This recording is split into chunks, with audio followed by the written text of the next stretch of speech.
Hello বন্ধুরা, চলে এসেছি আর একটা নতুন ব্লগ নিয়ে। আশা করি তোমরা সকলে ভালোই আছো। এর আগের ভিডিওগুলোতে তোমাদের সাথে শেয়ার করেছি আমার বিয়ের শপিংয়ের সব ভিডিও।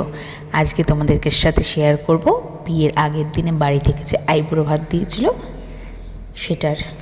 এই যে দেখতে পাচ্ছ আমি পিঁড়ি ড্রয়িং করছি।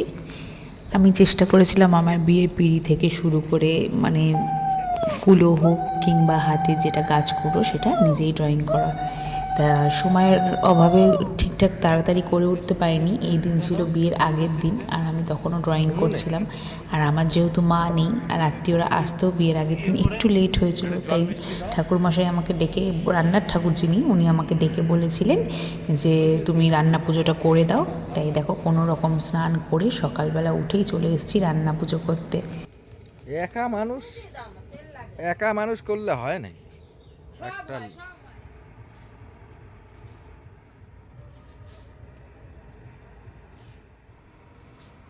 কেন ভগবান সব দিকে সন্তুষ্ট।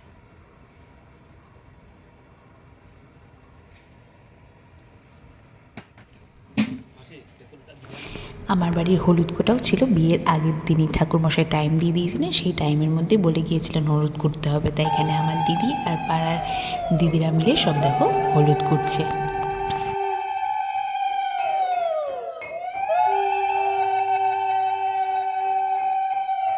এই যে আমাদের বাড়ির সব থেকে মজার লোক আমাদের জামাইবাবু, আসতে একটু দেরি করেছিল বলে আমি মজা করে আবার তাকে উলু দিয়ে বরণ করে তুলছি। এখানে সব দিদিরা মিলে বসেছে বিয়ের দিনকে কে কী গয়না পরবে এই নিয়ে তো কি হাসাহাসি। হাত দেখো কত বড় যে এটা তো ঠাকুরের হাত, তুই এটা পরবি নাকি। এরপর আমিও রেডি হয়ে গেছিলাম আমার আইবুড়ো ভাতের সাজে। দেখো তো আমায় কেমন লাগছে।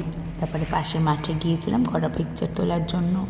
এই যে দাদা আমাকে দেখিয়ে দিচ্ছে পোজগুলো আর আমি সেইভাবেই দাঁড়িয়ে দাঁড়িয়ে পিকচার তুলছিলাম। সময়ের অভাবে আমি একটা পেরিয়ে করতে পেরেছিলাম আর একটা বোনকে বলেছিলাম তুই দেখে দেখে কমপ্লিট কর। এই যে আমাদের ঠাকুরের আসন, ঠাকুর পুজো করার পরে আমাকে আইবুড়ো ভাত খেতে দেওয়া হলো। এখানে ছিল ভাত, 5 রকম ভাজা, পায়েস, মিষ্টি আর মাছের মাথা। মাছের মাথাটা এত বড় এনেছিল আমার পক্ষে তো খাওয়া সম্ভবই ছিল না বলে। যেই মানুষটা সব থেকে বেশি আশা ছিল আমার বিয়ে নিয়ে আজ সেই মানুষটাই নেই। সেদিন মাকে ভীষণভাবে মিস করছিলাম আর খুব খারাপ লাগছিল যে এই বাড়ি ছেড়ে আমাকে চলে যেতে হবে। মায়ের জায়গাটা মাসি পূরণ করেছিল, মাসি আমাকে আশীর্বাদ করেছিল এবং যা যা কাজ ছিল মায়ের সেটা সব মাসি সেদিনকে করেছিল।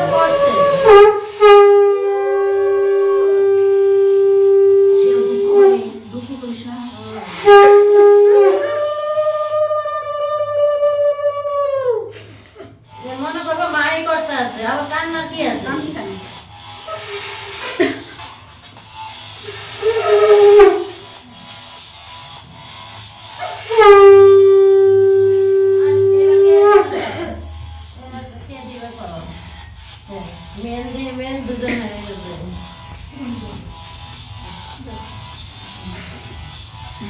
এদিকে আমার দিদি আমাকে চেষ্টা করছে কীভাবে হাসানো যায়।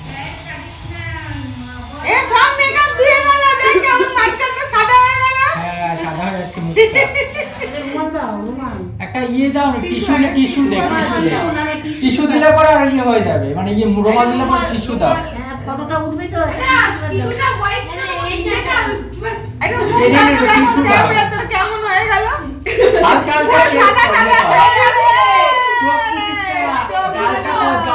হালকা ইয়ে কর। বলছি ভিজে টিস্যু না শুকনো টিস্যু? শুকনো টিস্যু দাও। হ্যাঁ ওরকম হবে তো। সব দিয়ে একটু মাখো, তুমি সব ভাজা দিয়ে মেখে দাও। বসে কথা বললাম তাহলে তো বুঝতে পারছ না আর একটু উঁচু করে হ্যাঁ একবার আমার দিকে তাকাবে না।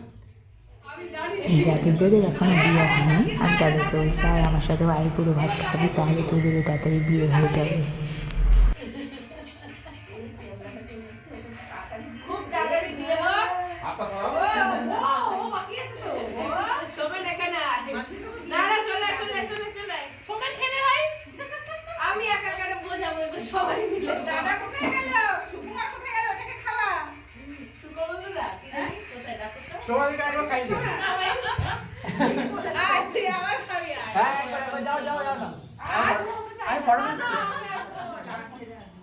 ও তো আয় একটা যখন নে এক গাল এই যে একটু নে একটু বাবা আমার হাতটা রাখো হাত দিয়ে হাত দিয়ে দাঁড়াবো না কি হয়েছে তাতে?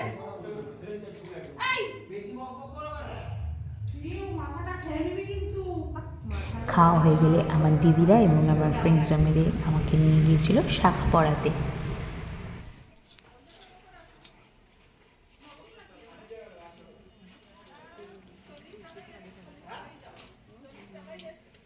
দেখ কত সুন্দর লাগছে হাতটা।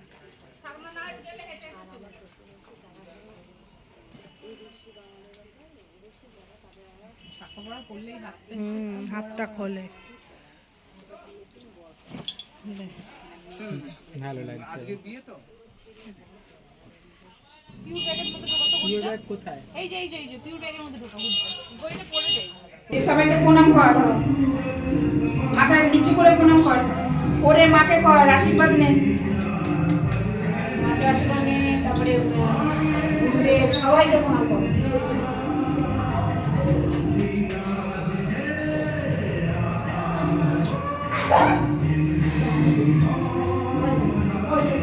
বাবা থাকবে বাইরে, বাবাকে প্রণাম কর। ওই তো বাবা রয়েছে এখানে, বাবাকে প্রণাম কর। বড়দের সবাইকে প্রণাম কর, সবাই আশীর্বাদ নে।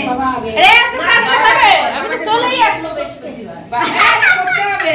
ও শিয়াই কথা এবার বড়দের সবাই আশীর্বাদ নে, মাসির আশীর্বাদ কর। ঠাকুরের সামনে কাউকে এমনি প্রণাম করতে নেই। মাসিকে কর। ঠাকুরের সবাই ঠাকুরকে প্রণাম করছে। সবাইকে করতে হবে। আমাকে করতে হবে না। হ্যাঁ, তোরা বড় না, কেন করবি না? পাইবো তোরা।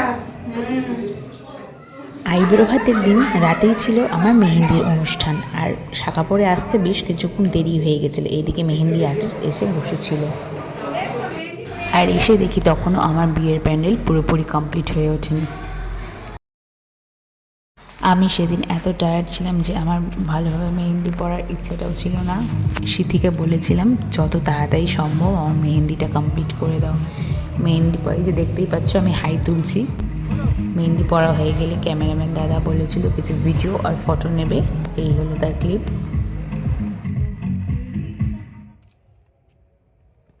মেহেন্দি রাতে আমরা বোনরা খুব মজা করেছিলাম, খুব নাচানাচি করেছি। ভাইদের পাইনি কারণ সেদিন এত ঠান্ডা পড়েছিল। ওরা আর বললো তোদের এত ফ্যাশন, তোরা কি করে যে সোয়েটার ছাড়া আছিস, আমরা তো থাকতেই পারবো না। ওরা চুপচাপ ঘরের মধ্যে গিয়ে বসেছিল। সো চলো, এই ছিল আজকের ভিডিওটি ভালো লাগলে অবশ্যই চ্যানেলটিকে সাবস্ক্রাইব করে দিও আর নতুন নতুন ভিডিওর জন্য